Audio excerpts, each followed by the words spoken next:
Stringer Bell was born to play football. Standing at 6'5" and possessing effortless athleticism and instincts as a middle linebacker, he's been getting letters from colleges since he was a sophomore in high school. Stringer and his best friend Avon Barksdale have been the stars of every football team they've been on since they were in middle school, and they've always shared a dream of making it to the NFL. While Avon isn't his biggest stringer, he has the elite speed to make him a great receiver, cornerback, and kick returner. Both players have D1 potential, but after Avon got suspended for most of his junior season for fighting in school, he sat on the bench while Stringer was picking up college offers. But during their senior season together, they both balled out, catching over 10 interceptions on the year apiece. They took their high school, who's normally garbage at football, to an undefeated record and made it all the way to the Maryland State Championship game. After Avon came up with a huge pick six early in the game, Stringer came up with some big plays as well, including making a couple of tackles for loss that got his team a huge goal line stop. The duo won their team the state title, and the run garnered both of them a lot of attention from colleges. But while Stringer had his pick of pretty much any school as a 4-star recruit, Avon's options were more limited, largely due to his off-the-field issues. Being loyal to the death, Stringer made the decision to keep the duo together, and on National Signing Day, both he and Avon committed to the University of Marshall. Going into his first season at Marshall, Stringer is already number 2 on the depth chart, so hopefully he'll get some playing time this season. His boy Avon Barksdale coming in as the 3rd-string cornerback. So here we go, man. Stringer's first practice, he's got to make an impression on these coaches, and that is not a good start. The running back throws him off. Even for a big athletic guy like Stringer, the transition from high school football to college is not going to be easy. And check it out, man. His boy Avon Barksdale gets the pick. So Avon looking to get some early playing time. Hopefully we can get an interception or something to make a big splash before the end of practice. That was pretty close to being one. So not a great first practice for Stringer as he's settling in, but it seems like coach at least saw a couple of good things. So in this first game, Stringer's probably just going to be playing special teams. He gets pancaked on the first play. It seems Stringer's really got to work on that strength despite his large frame, but he gets his first tackle there. This game is going really well for Stringer's boys. If we score a few more points, he might have a chance to get on the field with the second team. And yep, here we are. Stringer will get some defensive snaps, and the quarterback is taking off. Stringer comes up with a huge hit on his first play from scrimmage. Beautiful recognition from our boy to come up with the hit. That's how you make an impression on the coaches right there. They're going with a jet sweep, but Stringer will make the touchdown saving tackle to keep the shutout intact. Unfortunately, Miami will be able to score, but a promising performance in limited action. Stringer's only a few coach points away from being able to challenge for the starting linebacker position, and he had a chance to get him there but misses the tackle. Stringer's still looking for that first tackle, and on special teams this time he will get it. So Stringer officially has enough coach trust to challenge for that first string. We get out of there with a 28-14 dub. So here we go, time for Stringer's first ever position battle. Gotta make a lot of plays here, and he starts things out with a big hit. A couple more plays like that and he'll have the starting job. As he shoots the line, almost gets another tackle for loss. That would have been a huge one. We're running low on reps here, but Stringer gets another tackle. Probably 2 more tackles and we've got it, as we will get in on the action there. And that's a halfback screen. Stringer is on it, but it gets swatted away. Coach gives him credit for the good coverage though, so we have officially won the position battle. Stringer's going to be starting his first game this week. Was not expecting this to happen so quickly. So here we go, boys. Stringer's first college start. We are taking on Ohio. Stringer in man coverage here, and the quarterback takes off. He will get his first tackle. So a nice start there. Honestly, we could have baited that route out for a pick, but Stringer trying to play it kind of safe in his first game. He's reading the field really well to start out though. Picks up another tackle there on 3rd down, and he's hyped up. All right, let's see if we can get a little field goal block going here. Remember, Stringer is 6'5", but that's going to go through. So Ohio takes a 3-0 lead, and after a turnover, they're right back in our territory. Avon manned up here on 3rd down and almost comes down with his first pick. Excellent man coverage and recognition here on a tough route, and that could have gone to the house. So Stringer's play will hold Ohio to a field goal, and this is a curls play. Stringer reads that beautifully and steps in front of it for a pick. The first pick of Stringer's career already, and that was just pure play recognition and instincts. Unfortunately, offense only able to get 3 out of it. We need them to get things going soon, and Stringer trying to jump that curl route for another pick. Gotta get a stop here before halftime with a minute left, and he dumps it off to Stringer's man. Sit down. Coach looking pretty satisfied with Stringer's play so far, and the quarterback will take off there. Another big hit. After getting pushed around a little bit in practice, Stringer showing that he can bring the big hits in a game, and that's just spacing. We went with the wrong curl route though, dang it. Still another tackle though. That'll make it 5 on the half for our boy, and the Ohio quarterback is just chucking up another one here on the zig route. Stringer will step in front of it and outrun the wide receiver to take this to the crib. We have 2 picks and the first half isn't even over yet. I don't know why the dude threw that ball so high, but Stringer's basically accounted for all of his team's points so far. I expected our boy to come out swinging, but this is better than I could have anticipated. Ohio's just going to chuck up a Hail Mary here. He has a chance at another one, but a crazy catch from the receiver to stop it. It would have been pretty crazy if we got 3 picks on the half. Ohio will go with the counter here. Stringer sniffs that out too. The freshman is playing like a vet right now. Excellent coverage there. As both Stringer and his boy Avon Barksdale coming on the blitz on this play. They will tag team to create some pressure, but Ohio's quarterback stays calm and picks up the first. So the Ohio drive will continue moving here, and our outside linebacker gets absolutely cooked over top. Ohio will take the lead. An offense with another turnover. They're having an awful game today, and we gotta hold Ohio to a field goal to stay in this thing. Stringer getting sent on the blitz on 3rd and 8, but instead he will drop into coverage. We're able to stop him short, and we almost got a piece of that field goal there. I'm kind of waiting on Stringer to block one sometime soon. Ohio has the ball back as our offense continues to be useless. I really don't understand, man. They were good when Stringer was sitting on the bench, and Ohio going with the read option here. Another big hit, but offense can't do anything with that possession. This is ridiculous. Seems like Stringer's gonna have to make another turnover if he wants to win this game, and this quarterback is antsy. We sit him down trying to cause a fumble. That's 10 tackles on the day for Stringer Bell. Time is really starting to run out for us. We got to use timeouts here, and this is a big 3rd and 7 for one more chance. Looks like Ohio's gonna go with the curls play. A nice job from number 7 to swat that away. And with 30 seconds left, offense finally has a drive going in the red zone. Our quarterback will dump that off and get it inside the 5. So a chance to win the game after we've been trailing all day. And we will run it. The running back gets into the end zone. Let's go. Extra point will give us the lead with just 20 seconds left. So all we got to do is hold it down and keep Ohio out of field goal range. They're just going with the draw play there. Very interesting. So now just 8 seconds left, and they are going to load up for a deep shot. This is looking dangerous, and they get it inside field goal range with 1 second left. You got to be kidding me. Our cornerback got totally lost in coverage, and our only chance is to block the field goal. Stringer tries to get in there, but they knock it through, and we take the loss. Absolutely devastating, as Stringer played great, but his team just couldn't get it done. So after the devastating loss, we have a tough road game against Virginia Tech here. Stringer's gonna have to put together another impressive performance to win this game, and that was not a great start from him there in zone coverage, but on 1st and goal he comes down with a big hit. Stringer has been laying it down in these first 2 games, so we'll see if we can come up with a little stop here. Nope, VT just dumps it off on the curl, and they score with ease. Looks like offense is gonna be just as useless as they were last game. Stringer coming down with another big hit there. Stringer hitting way harder than what I expected after I saw him in practice, but VT putting together another strong drive here. Feels like we need a turnover, some kind of game-changing play, and I thought they were gonna try Stringer. Instead, our cornerback gets cooked downfield. I'm not gonna lie, I feel like our boy Avon needs that starting cornerback position. Stringer misses the tackle there. VT gets into the end zone, so this one is looking quite rough early on. Virginia Tech's quarterback does not have an incompletion, so 3rd and 8 feels like the game might be over if we don't get a stop here, and the Hokies score again. So we come out in the second half trailing by 3 scores. At this point, it's really just about getting stats for Stringer. Only way we could turn this game around is if we get a pick 6, and man, that could have been it. Stringer not quite able to jump that drag. I'm hoping we can get his speed up just a little bit so we can make that play. Virginia Tech continuing to just run it down our throats. Seems like Stringer's the only one who came to play today. No picks, but 6 tackles for our boy. Respectable stat line. As Virginia Tech's quarterback taken off there, that is the first sack of Stringer's college career. How about a pick here? Looks like Virginia Tech's gonna pass it, and they're just going with an in route. We get the sack. They kick the field goal, so that'll pretty much do it for this one, but they're going with the screen here, and at least Stringer will get some action on the interception. He will take this one to the crib. Let's go. That's the only points of the day for his team. So we take a blowout loss to Virginia Tech. Another game where Stringer was really the bright spot of things, so it's going to be a rough couple of games, but if we can have a really good game in this one, we could potentially get this +3 speed upgrade, which would be huge. I am going to give Stringer a little bit of swag before we get into the next game. This is what I'm going to rock with for right now. Let me know if you think I should change up the drip at all. Alright, so hopefully we can get back on track today against UTSA. I do not expect this to be an easy game though. We got a 3rd and very long already. Coach is sending Stringer on the blitz, but I might read this out. Yeah, we are going to drop into coverage, and that tight end is wide open, but Stringer makes the tackle. Definitely a wise decision to go into coverage there. Unfortunately, our offense continues to be trash. It is going to have to be another defensive struggle today. UTSA has been going with a heavy dose of the run game so far, and they're putting together a pretty nice drive. So we got to come up with a stop or a turnover here, and UTSA's quarterback is taking off. Stringer tries to lay down the big hit. Was hoping for a fumble there. 3 tackles already for the boy, but this is not looking good. We're barely able to keep dude out of the end zone on that play. If we lose this game, this could really be a long season. I was hoping to at least make a run in the conference championship, and we need offense to do something here. They do not. Thankfully, UTSA is pushed back to their own 1, so maybe we can make something happen here. They're just going with the run game, and we get him in the end zone for the safety. Let's go. Defense comes up big, and offense finally gets a touchdown. Quarterback's taken off again here, and Stringer forces the fumble. We recover it, and we get a sneaky first turnover of the day there. So now we got a funky score here. You love to see it. Stringer almost had a chance at a pick there. Gets the tackle. UTSA has been running the ball a lot, so before half is is our chance to get some picks and stuff. Big time third down here. Let's see what we got. Stringer's got the mid zone and they threw it to his man. He would have come up with a big hit if that was complete. Textbook coverage from the star middle linebacker, and he crushes the running back coming out of the half. We continue to see that big hit ability. Stringer's got 7 tackles on the day. One thing I will say is we haven't seen his boy Avon Barksdale on the field a lot. We'll have to check his stats after this game, and Stringer gets the pick there. That is that 6'5"ness coming into play, and he will take this to the crib. Let's go. Stringer with his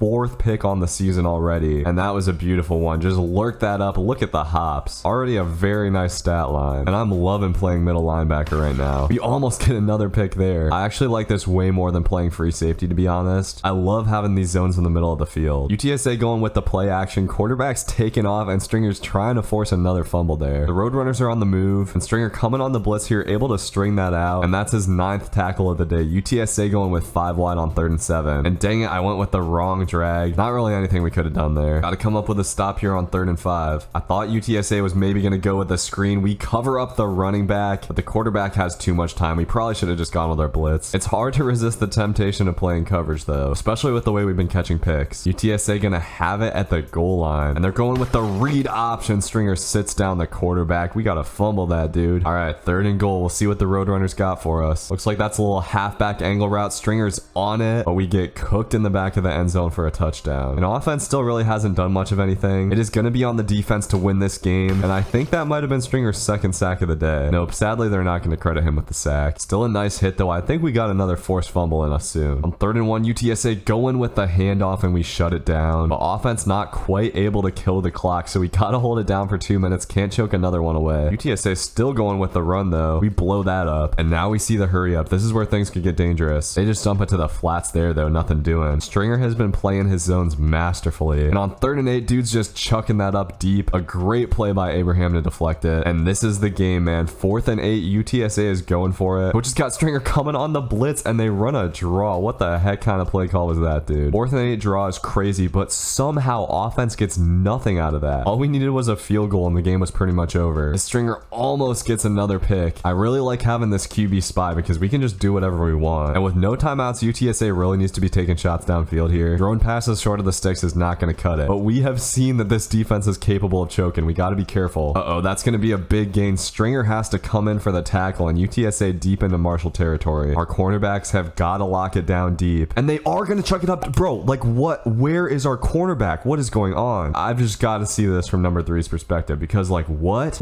are we doing, man? Is that the same dude who got cooked in the clutch last time? Coach has got to put Avon in. We take another devastating loss. I seriously cannot believe that. Look at this dude, literally left him with like 15 yards of space. Stringer has an amazing day, but it was not enough to make up for his teammates. We're gonna hop into practice so Stringer can get some extra XP for that boost that he needs, and that should give us most of what we need. He gets the tackle for loss on the halfback screen. Just need 25 more points, and on the slant play, Stringer comes up with the pick, and that'll be all for this practice. Stringer continues to dominate both in practice and in game, and that's enough for that wax on upgrade. +5 excel, +3 speed, +3 jumping is crazy. So hopefully Stringer can pick up his first win as a starter today. We are taking on FAU, and he reads that play to perfection. Look at this hit, man. Stringer looking like a grown man. So a pretty good start to this one. I thought that was coming right to us. Instead, he hits the drag for a big gain. Stringer getting just a little bit greedy for a pick there, and FAU will quickly drive down to score on our defense. And at this point, I have lost all hope of offense doing anything for us. If we want to score, we need turnovers. And while Stringer's been really good, the defense around him definitely hasn't been stellar. I'm waiting for his boy Avon to make an impact, but he continues to not be on the field very much. And look at that, man. Our zone coverage just gets completely cut up. We got a big time 3rd and 15 here. Cannot let the Owls get into field goal range, and they just float it to the sidelines. Thought number 7 had a chance at the pick. They are going to try to kick this field goal, and that will be good in the rain, really. FAU seems to have our number on both sides of the ball, but Stringer continues to ball out, reading that screen perfectly. Stringer was sent on a blitz there, but recognized the blocking, laying down the big hit. Hasn't been his craziest stat line so far, but he's been really solid. And FAU going with the swing pass here. Stringer gets chopped out, but I don't know what the quarterback was doing. Still, man, our offense not even able to kill the clock before the half. We honestly probably need Stringer to get into the end zone to win this game. And number 3 is down the sidelines, rumbling all the way to the 50. So now FAU is going to get the chance to do something here. Stringer's coming in on the blitz, but not able to hit home, and our quarterback almost got cooked again. We'll have a little Hail Mary action before the half. That is looking a little bit too promising, but our guy comes up with the pick. Stringer overran it a little bit, it. Offense turns it over coming right out of the half. This might be the worst Road to Glory offense I've ever played with, and that is saying something. Like, I think this is probably worse than when Nick Sabaka was at Miami. Oh, another screen pass here. We might have a chance at a pick, but the quarterback doesn't get it out. Quietly, man, our boy Kobe Cumberland has